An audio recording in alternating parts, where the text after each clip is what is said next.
Shalom, selamat datang di YT Artikel 2. Assalamualaikum warahmatullahi wabarakatuh.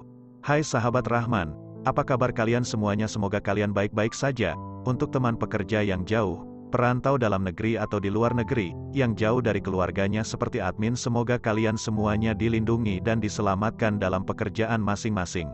Dan untuk sahabatku yang bersama keluarganya, semoga kalian sehat selalu dalam lindungannya. Amin. Episode 124-125. Kisah seorang cleaning service yang ternyata anak orang kaya. Semua orang di meja itu tidak habis pikir. Rahman terkejut hingga mulutnya terbuka. Wanita ini bahkan tidak menginginkan nama baiknya lagi. Apakah dia tidak memedulikan lagi? Tapi tidak masalah jika dia tidak mau nama baiknya lagi. Tetapi Rahman masih tidak bisa berpikir. Dia adalah orang yang sudah berkeluarga. Cut Tari terkejut hingga menutup mulutnya sendiri. Dia tidak menyangka jika kakaknya sangat berani. Dan Rahman sangat sadis. Mereka berdua sudah tidur bersama. Dan yang membuat dia lebih terkejut adalah, tampaknya Marshanda tahu masalah Rahman sudah menikah, tapi masih tidur dengannya. Apakah dia tidak takut kakinya dipatahkan oleh kakek? Profesor Al-Bagus dan beberapa yang lain juga melihat Rahman. Kemudian tatapan mata mereka muncul cahaya yang tidak berhenti berkedipan. Rahman selingkuh. Mereka semua memikirkan apakah harus menceritakan masalah ini kepada Ruben. Saudara Sahrul, dengarkan penjelasanku. Dia sedang berkata sembarangan. Rahman menjelaskan dengan panik. Tutup mulutmu. Dasar pria brengsek. Sahrul menatap Rahman dengan penuh kemarahan. Detik ini dia punya keinginan untuk membunuh Rahman. Rahman kehabisan kata. Tampaknya kesalahpahaman ini tidak bisa diselesaikan lagi. Dia masih ingin menjelaskan. Tetapi ponselnya tiba-tiba berdering karena pesan masuk. Dia menundukkan kepala melihat. Ini nomor asing. Tetapi dilihat dari isinya. Ini dikirim oleh Marshanda. Kamu mengotori bajuku. Jadi kamu membantuku menghilangkan keinginan Sahrul. Jadi kita sudah adil. Setelah melihat isi pesan, Rahman tertawa pahit. Walaupun siasat Marshanda tidak ringan, tetapi apa yang masih bisa dikatakannya? Kini di meja pemimpin kota Al-Bukhari dan Jeremy melihat Rahman. Kemudian dia langsung tersenyum dengan pemimpin Al-Bukhari dan lainnya tersenyum sambil berkata, "Maaf, aku pergi menemui temanku sebentar." Setelah mengatakannya, dia langsung berdiri dan berjalan ke meja di mana Rahman berada. Melihat ada anak dan keponakannya di sisi Rahman. Setelah dia menganggukkan kepala dengan mereka, dia menepuk bahu Rahman dengan ringan dan berkata, "Saudara Rahman, tidak disangka kamu juga datang. Sini, aku bersulang padamu." Melihat adegan ini, Profesor Eko, Al-Bagus dan lainnya langsung terkejut. Mereka kenal Jeremy. Dia adalah ketua pertama di kota Yuzoda. Karena keluarga Jordan sangat terkenal dari dulu. Nama mereka juga sangat baik. Jadi pengaruh Jeremy selalu lebih baik dibanding dengan Alex. Pemimpin seperti ini, pemimpin yang duduk satu meja dengan Al-Bukhari dan lainnya dan berbincang tentang perkembangan ekonomi kota Yuzoda, bisa datang sendiri untuk bersulang dengan Rahman. Sebenarnya tidak hanya beberapa orang di meja Eko, beberapa orang di meja lain juga sangat terkejut. Wajah mereka semua dipenuhi dengan kejutan terhadap Rahman. Dalam hati mereka semua sedang menebak siapa dia sebenarnya. Hingga bisa membuat ketua pertama di kota Yuzoda untuk datang bersulang. Lae yang berpakaian tuxedo juga membesarkan matanya. Sebagai seorang yang bisa sangat dekat dengan pria kaya generasi kedua, dia pastinya tahu siapa pemimpin Jeremy. Dia, bahkan, ayahnya selalu mencari kesempatan untuk menemui Jeremy, tetapi selalu gagal. Tapi Rahman yang tidak berkemampuan ini, bisa membuat Jeremy datang untuk bersulang dengannya. Apakah dia sudah menerima hubungan Marshanda dengan Rahman? Tidak mungkin. Bukankah dia sudah berkeluarga? Bagaimana keluarga Jordan bisa menyetujui anak perempuan kesayangannya bersama dengan seorang pria yang tidak jelas? Tapi jika bukan karena alasan ini, kenapa brengsek ini bisa mendapat penghormatan dari kepala keluarga Jordan? Rahman menolehkan kepalanya. Dia tersenyum melihat Jeremy. Kemudian mengambil gelas bir dan berkata, "Awalnya aku berpikir untuk bersulang denganmu. Tetapi meja kalian dipenuhi oleh pimpinan. Jadi tidak jadi setelah kupikirkan." Jeremy menganggukkan kepalanya. Dia tahu jika Rahman adalah orang yang sangat rendah hati. Al-Bukhari dan beberapa orang di sana pastinya juga berteman baik dengannya. Jika dia pergi bersulang, mungkin akan menggemparkan seluruh tempat ini. Dan pastinya ini bukan yang diinginkan Rahman. Mengerti? Ayo bersulang dulu. Kapan-kapan kita minum bersama lagi. Jeremy tertawa kemudian dengan inisiatif menyentuhkan gelasnya ke gelas Rahman. Mereka berdua dengan puas menghabiskan dalam satu tegukan. Jeremy berkata, "Kalau begitu, aku pergi dulu. Marshanda, Cut Tari, kalian temani saudara Rahman untuk minum." Dia mengatakan sambil berjalan pergi. Kini, Lae membawa gelas bir dan meleceh berkata, "Kepala keluarga Jordan. Aku Lae, ayahku adalah Subroto. Aku bersulang denganmu. Semoga kamu lancar selalu." Jeremy melihat Lae kemudian menggelengkan kepala. "Aku tidak bisa banyak minum. Kamu temani mereka minum saja." Dia tidak memberikan sedikit pun muka kepada Lae. Utamanya dia tidak peduli Lae atau ayahnya yang bernama Subroto. Tidak bisa menarik perhatian Jeremy. Jadi pastinya dia tidak menerima sulangan bir dari Lae. Lae memegang gelas bir terdiam di udara. Wajahnya dipenuhi dengan kecanggungan.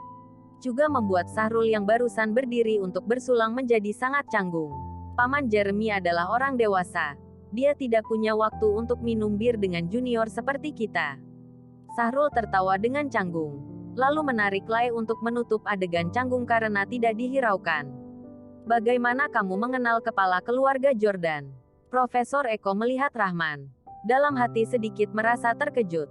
Menurut dia, walaupun Rahman kaya, walaupun dia punya sedikit kemampuan dalam barang antik, tetapi dia tidak bisa disamakan dengan 4 keluarga besar. Apalagi kehormatan ketua pertama terhadapnya. "Aku punya sedikit kerja sama bisnis dengan keluarga Jordan. Jadi kita saling kenal." Rahman mengatakan dengan semuanya hingga membuat orang sulit prediksi apakah yang dikatakannya benar atau tidak. Keluarga Jordan tidak ada bisnis perhiasan. Walaupun kamu mendapat channel Rawstone, kamu juga tidak mungkin bisa bekerja sama dengan keluarga Jordan.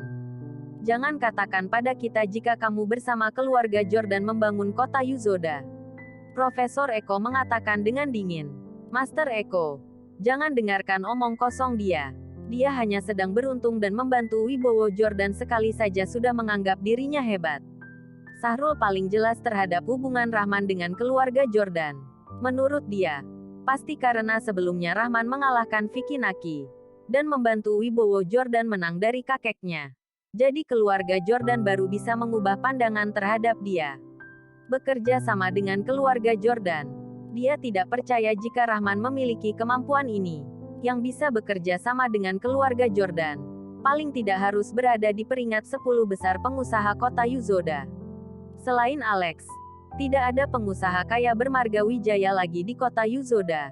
Dan karena Rahman Wijaya tidak memiliki hubungan dengan Alex, makanya dia bisa menganggap Rahman Wijaya sedang pura-pura kaya.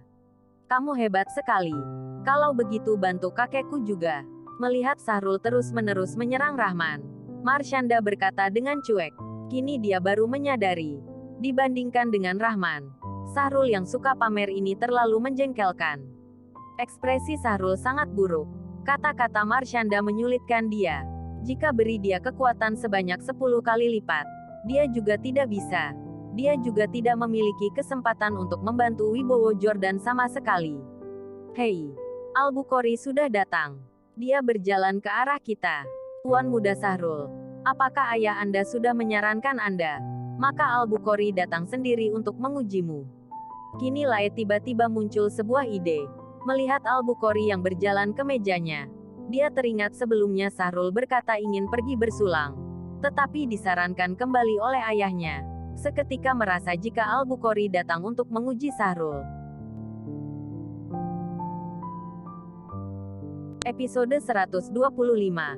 Kisah seorang cleaning service yang ternyata anak orang kaya. Semua orang menaikkan kepala dan menjadi terkejut karena Al-Bukhari memang berjalan ke arah meja mereka. Terutama setelah mendengar kata-kata Lae. Tatapan mereka terhadap Sahrul dipenuhi dengan rasa kagum yang dalam. "Itu adalah Al-Bukhari. Sudah lihat tidak? Sebelumnya aku bilang jika Al-Bukhari dan yang lain sedang membahas masalah penting. Setelah selesai pasti akan membiarkanku untuk pergi bersulang. Sekarang Al-Bukhari yang secara langsung datang ke meja kita. Kedatangannya pasti karena aku tidak pergi bersulang dengannya. Melihat Al-Bukhari memang berjalan kemari, Sahrul melihat Rahman dengan cara memprovokasi. Kedatangan Jeremy sebelumnya untuk bersulang dengan Rahman tidak memberinya muka sedikit pun. Walaupun dia tidak mengatakan apapun, tetapi dalam hatinya sangat tidak senang. Kini kedatangan Al-Bukhari adalah saat yang tepat untuk mempermalukan Rahman. Tuan Muda Sahrul, nanti bantu sarankan aku ya. Aku juga ingin bersulang dengan Al-Bukhari. Lae mengatakannya dengan ekspresi penuh harapan terhadap Sahrul. Tenang saja. Apa hubungan kita berdua? Jika aku punya makanan, aku tidak akan membiarkan kamu minum kuah saja. Nanti aku langsung menyarankan kamu terhadap Al-Bukhari. Sahrul mengatakan dengan sangat percaya diri. Baik, baik, Tuan Muda Sahrul. Kamu adalah kakakku. Memang kakak kandungku. Lae mengatakannya dengan sangat senang. Dia tidak melupakan untuk memprovokasi Rahman. Tadi dia dipermalukan oleh Jeremy dengan sadis. Kini akhirnya dia bisa membalasnya. Semua orang sangat kagum melihat Lae. Mereka memikirkan betapa baiknya jika mereka juga mengenal Sahrul. Melihat Al-Bukhari langsung datang. Tidak peduli Profesor Alpius atau Al-Bagus dan Eko. Tampak jelas tatapan mereka sedikit harapan. Jujur saja, jika ada kesempatan, mereka juga ingin bersulang dengan Al-Bukhari. Dan inilah kesempatannya, Tuan Muda Sahrul. Nanti tolong ya. Eko melihat ke arah Sahrul. Berharap Sahrul juga bisa menyarankan mereka. Profesor Alpius dan Profesor Al-Bagus juga menatap Sahrul dengan penuh berharap dan menunggu jawabannya. Tenang saja Master. Aku tahu bagaimana menjadi orang yang baik. Tidak seperti seseorang yang mengira dirinya hebat dan harus dikerumuni oleh semua orang karena mengenal seorang pemimpin saja. Sahrul mengatakan sambil menatap Rahman dengan tatapan menghina. Betul. Walaupun seseorang sangat berkemampuan, tetapi tidak bagus juga jika karakternya buruk. Profesor Eko juga melihat Rahman, lalu mengatakan dengan nada sindiran. Maksud dari kata-katanya yaitu walaupun Rahman memiliki kemampuan terhadap barang antik, tetapi karakteristiknya terlalu buruk. Karakter yang bagus sudah seharusnya dimiliki oleh anak muda. Eko mengatakannya dengan nada menyindir. Dari awal dia tidak punya kesan baik terhadap Rahman. Kini Sahrul setuju untuk menyarankan mereka kepada Al-Bukhari. Pastinya dia membantu pihak Sahrul untuk menyindir Rahman. Rahman mendengar dengan sangat tenang. Hanya saja sebuah candaan muncul di ujung matanya. Dan tidak ada orang yang menyadarinya. Hei Al-Bukhari. Kenapa kamu langsung datang? Tadi karena kalian sedang membahas sesuatu. Jadi aku tidak berani untuk datang mengganggu kalian. Jika kamu menyuruh ayahku untuk beritahu aku pasti akan langsung pergi bersulang dengan kalian. Kini akhirnya Al-Bukhari tiba ke meja mereka. Sahrul tidak sabar dan langsung menyambutnya dengan ekspresi penuh harapan. Siapa sangka Al-Bukhari hanya melihatnya sekilas. Kemudian melewati sisinya dan berjalan ke depan Rahman. Saudara Rahman, jika bukan melihat kepala keluarga Jordan datang bersulang padamu, aku tidak akan tahu jika kamu juga di sini. Ayo ke sana, ke meja kita untuk minum. Al-Bukhari mengatakan sambil tertawa. Semua orang yang mendengarnya langsung terdiam. Mata mereka langsung membesar. Mereka semua terbengong. Status Al-Bukhari yang sangat tinggi. Tapi kenapa bisa memanggil dia dengan panggilan saudara? Siapa sebenarnya brengsek ini? Halo Al-Bukhari. Sebelumnya aku juga menyadari kalian sedang membahas sesuatu. Jadi aku tidak pergi menyapa kalian. Rahman berdiri mengatakan sambil tersenyum. Kita sedang membahas kamu. Kali ini harus berterima kasih padamu. Ayo pergi ke sana untuk membahasnya. Al-Bukhari tertawa. Kemudian dia langsung merangkul bahu Rahman dan berjalan ke sana. Maksud terima kasih dia pastinya kasus 3 hari yang lalu saat Rahman membantu pihak kepolisian langsung mendapatkan markas perampok dan menolong 20-an orang yang disandera. Saat mendengar Jenderal Umar Lubis melaporkan kejadian masalah ini, semua pemimpin kota terkejut. Mereka tidak percaya jika Rahman memiliki sisi yang begitu berani. Kejadian itu akan kehilangan nyawa jika tidak hati-hati. Dan juga mereka sangat terharu karena keberanian dan perlakuan Rahman yang membuat dirinya sebagai sandera dibawa oleh perampok untuk menolong orang lain. Jika mereka yang berada di kejadian tersebut, mereka juga tidak bisa mengambil keputusan dan tekad seperti Rahman. Hingga Al-Bukhari juga merasakan sangat salut dengannya. Di bawah senyuman pahit, Rahman hanya bisa menemaninya pergi. Awalnya dia tidak ingin begitu sombong. Siapa sangka Al-Bukhari tidak memberikannya kesempatan ini. Semua orang di sekitar langsung menjadi sangat ribut. Jika mereka tahu kini Rahman memiliki pemikiran untuk tidak pergi minum dengan mereka, mungkin semua akan kerja sama kemudian membunuh Rahman. Di tempat ini, tidak ada orang yang berani mengatakan tidak ingin satu meja dengan Al-Bukhari untuk minum bir. Hanya Rahman yang bisa memiliki pemikiran seperti ini. Pandangan semua orang sedikit terkejut dan iri. Dan terdapat sebuah keraguan yang dalam. Kini ekspresi Sahrul sangat buruk. Al-Bukhari begitu ramah terhadap Rahman. Dan memanggil Rahman dengan panggilan saudara. Tetapi begitu cuek terhadapnya, hingga tidak melihatnya sama sekali. Ayah dia adalah kepala keluarga Raffi. Juga satu meja dengan Al-Bukhari. Kenapa? Kenapa Jeremy dan Al-Bukhari harus mengelilingi Rahman? Kemampuan apa yang dia miliki hingga bisa mendapat penghormatan dari dua pimpinan berkelas atas? Lae, Profesor Al-Bagus, Eko dan lainnya juga tidak mengerti. Sebenarnya siapa Rahman ini? Kenapa setiap kali satu meja dengannya selalu membuat orang terkejut? Sebelumnya di Bandung masih lumayan baik.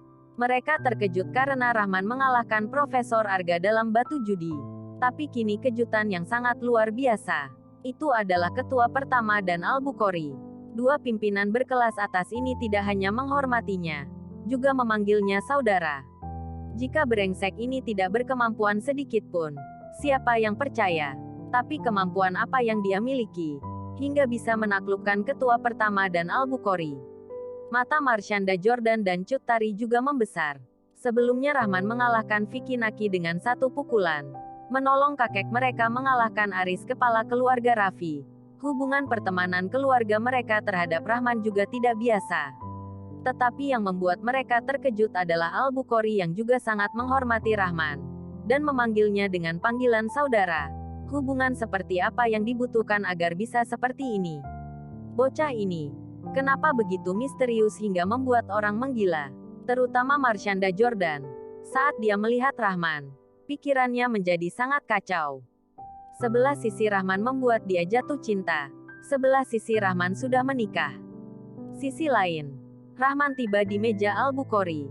Kemudian Al-Bukhari memanggil pelayan untuk menambahkan sebuah kursi lagi. Bersambung.